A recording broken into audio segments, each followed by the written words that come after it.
Welcome to my YouTube channel. Today, we're cutting through all the online fluff and diving straight into an explainer on literally the single most important milestone in your entire financial life. I'm talking about reaching your very first $100,000. We've gathered data and insights from top financial experts, and you know what? They all point to one undeniable truth. Getting to that first 100 grand is a brutal, absolute grind. But once you cross that line, everything changes. So we're going to decode the exact math behind why this happens and then give you a really clear, structured blueprint to help you hit that mark by 2026. Okay, so here's our roadmap for this explainer. We're kicking things off with a 100K tipping point. Then we'll look at the hard math of compound interest. After that, we're jumping into the tactical, step-by-step growth blueprint. And finally, we'll wrap up by unlearning some really toxic advice in our anti-guru mindset section. Let's get right into it. All right, section 1, the 100K tipping point, overcoming the generational grind. Listen, if you feel like getting ahead financially right now is harder than it's ever been, you're not going crazy. You're completely right. Let's look at exactly why this early stage is such a massive hurdle. Just take a look at this staggering number, 86%. According to recent data, Gen Z literally has about 86% less buying power than the boomer generation did at this exact same age. Crazy, right? A huge reason for this is that older generations are just staying in the workforce way longer, and that makes those higher-paying senior roles incredibly hard to snag for young professionals. But hey, it's really not all doom and gloom, because we have the ultimate counter-advantage today, the internet. While older generations might struggle a bit with modern tech, you've got the digital literacy to build online side hustles and generate wealth in ways that honestly didn't even exist 30 years ago. And that brings us to this foundational piece of advice from self-made millionaires. Don't worry about earning millions. Focus on the first $100,000. Why? Well, because at the start of your financial journey, you're basically fighting a two-front war. First off, your earning power is essentially at level 1, right? You just haven't built up the skills or experience to demand top-tier money quite yet. But second, and honestly more importantly, your money isn't actually working for you yet because you just don't have the mass needed for compound interest to do its thing. To put this into perspective, let's run the numbers and see how painfully slow this early stage actually is.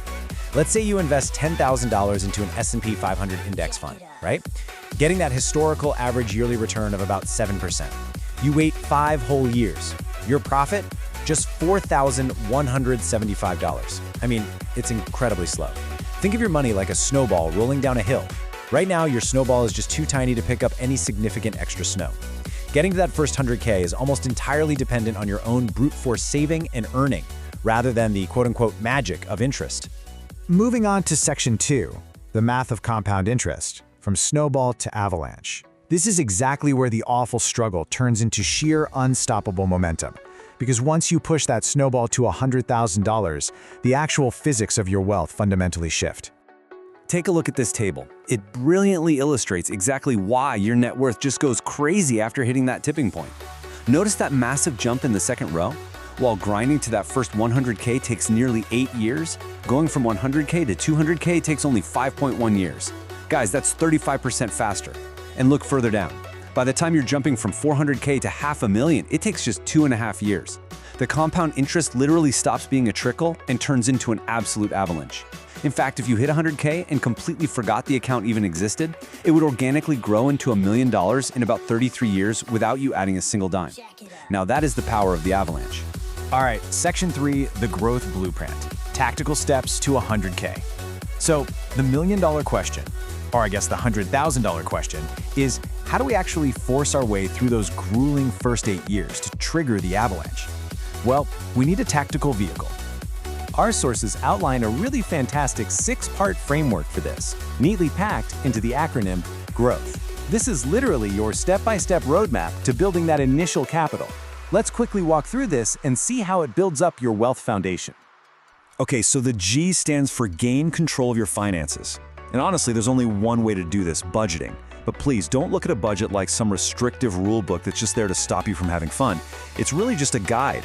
It navigates you toward informed choices, separating what you actually need from what you just temporarily want. And that feeds directly into the R, root your investments. You absolutely have to start planting the seeds of that snowball early, putting whatever you save straight into the market so time can do the heavy lifting. Next up is O for optimized tax management. Now, let's be extremely clear here. Tax evasion is completely illegal and will literally land you in jail. Tax avoidance, however, that's a legal, smart strategy used by the wealthy. See, traditional employees are taxed on their salary before they even see a dime of it, but entrepreneurs and side hustlers, they're taxed on their profits. That means they can deduct justifiable business expenses, what we call write-offs. Like if you start a tech review channel, the cameras and gadgets you buy for it can become justifiable business expenses. You're essentially acquiring them tax-free. It's a total game changer. Now to execute the W, weed out debts. Just look at that massive third bar on this chart. High-interest debt is literally the dark side of compound interest. It completely overshadows your base income, and it acts like this scorching hot sun that is constantly melting your wealth snowball. So to aggressively shrink that debt, you need T, tap into additional income streams. Relying purely on a base salary usually isn't enough to beat back debt and invest at the same time. You've got to leverage the internet, start a side hustle, and expand your earning power. And of course, making all this happen requires H, heightened self-discipline. That is the true currency of success. Okay, Section 4, the anti-guru mindset on learning toxic advice. Because listen, tactical math is only half the battle. To actually pull off the growth blueprint, you have to completely reprogram your psychology and destroy those toxic platitudes sold by online gurus. First up on the chopping block, follow your passion. Guys, this is terrible advice. Passions are highly emotional, they're subjective, and frankly, they fade. Plus, turning something you're passionate about into a job usually just turns it into a miserable obligation. The market does not care about what makes you feel warm and fuzzy inside. It cares about the value you provide. So the real wealth advice, follow your effort. Pay attention to where you naturally and freely apply your time and energy, and then find where that intersects with actual market demand. Next, we have the incredibly toxic positivity of manifesting success. Fake gurus absolutely love this one because it sells false hope and makes it super easy to blame the customer. Like, if their thousands of dollars course didn't work for you, well, you just didn't manifest hard enough. It's total nonsense. Real success comes from developing grit. True confidence isn't built by staring into a mirror and repeating affirmations, right? It's built by failing, learning, persevering, and achieving actual undeniable results. Then there's the classic phrase, if you build it, they will come. This is so misleading because it implies you can just sit back, relax, and wait for the world to notice your brilliance. It completely destroys your sense of urgency. The reality of wealth building is that the world owes you absolutely nothing. You have to move swiftly and aggressively. Go out there and literally drag people to what you've built. Be relentless in your execution and only practice patience when you're waiting for those actions to compound into results. And that leads perfectly into the idea of breaking the rules. Think about it. If you do everything the exact same way as everyone else, you're going to get the exact same average results.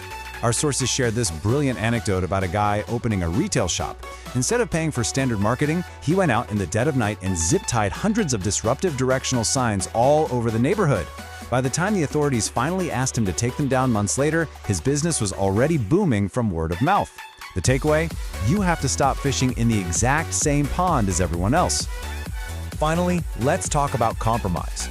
Growing up, we're taught that compromising is this great virtue, a way to keep the peace. But when it comes to your ultimate life goals, compromise is often just a fancy word for mediocrity. It's this slow, gradual lowering of your own standards just to make other people feel comfortable. C.S. Lewis hit the nail on the head when he said, "The safest road to hell is the gradual one."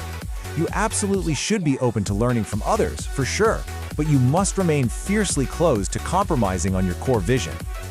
So I'm going to leave you with this final thought as we wrap up today's explainer. You know the math, you have the growth blueprint, and you know how to guard your mindset. But ultimately, it all comes down to a choice. How do you want to be remembered by the end of this decade? As someone who slowly compromised on their dreams just to fit in, or as someone who followed their effort, broke the standard rules, and pushed through the grind to build real avalanche-level wealth?